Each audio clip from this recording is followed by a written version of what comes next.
زندگی بچانے والی ادویات جو ہے ناپید ہیں ہزارہ کے اسپتالوں میں، خاص کر فالج کا لگنے والا انجیکشن جو ہے وہ ایبٹ آباد کی کسی سرکاری اسپتال میں موجود نہیں ہے بھی وہ مہنگا، اس کے ساتھ صوبائی محکمہ صحت یہ کیوں ہزارہ کے عوام کے ساتھ ستیلی ماں جیسا سلوک کر رہے ہیں؟ دیکھیں میں سمجھتا ہوں نہ یوب میڈیکل کمپلیکس میں ہے، نہ ڈسٹرکٹ ہیڈ کوارٹر ہاسپٹل میں ہے، جبکہ اس انجیکشن کا انتہائی ہونا ضروری ہے۔ دیکھیں جی یہ سرکار کی طرف سے ملتا ہے، بڑے افسوسناک میں سمجھتا ہوں اقدام ہے جو وزیر صحت ہیں، جو سیکٹری ہیلتھ ہیں، ان کی جانب سے، یہ ڈائریکٹر ہیلتھ ہیں، کہ وہ ہزارہ ڈویژن کے ساتھ ہمیشہ اس طرح کا رویہ رکھتے ہیں۔ ہزارہ ڈویژن کے اسپتالوں میں فنڈنگ کا جو بھی معاملات آتے ہیں اس میں بھی وہ اس طرح تیزی نہیں ہوتی ہے، وہ بھی بڑے سوچ کے اس کو دیتے ہیں۔ میں سمجھتا ہوں کہ یہ بڑا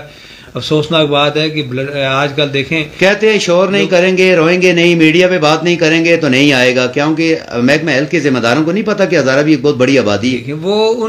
ہری پور اسپتال ہے، ایبٹ آباد کیا یو میڈیکل کا، جو ڈی ایچ کیو ہے، جی بی تک صحت کی سہولتیں عوام کو دے رہے ہیں۔ لیکن یہ بڑے میں سمجھتا ہوں کہ افسوس ہے، اور میں اس میں ہزارے کی جو ہمارے پولیٹیشینز کے ان کا بھی میں کردار کو یہاں پہ بالکل نیگیٹو دیکھ رہا ہوں،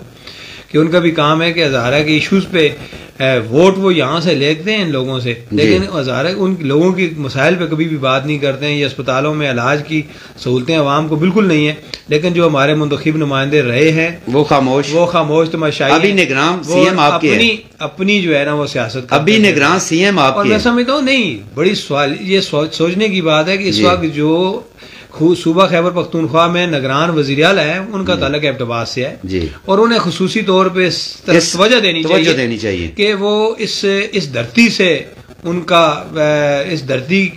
کے وہ باشندے ہیں، اور اس دھرتی کے میں سمجھتا ہوں حقوق کا خیال آپ انہیں رکھنا چاہیے،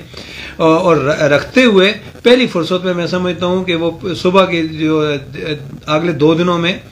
یہاں پہ فوری طور پہ اس میڈیسن کو پرووائڈ کریں۔ کتے کاٹنے کی ویکسین اسپتالوں میں نہیں ہے، یہ فالج کا ایک انجیکشن ہے جو آج کل یہ ویدر بھی ایسا چل رہا ہے، اس میں زیادہ تر اسپتالوں کے اندر فالج کے مریض ہیں۔ بہت بڑی اس وقت ٹینشن ہے، مہنگائی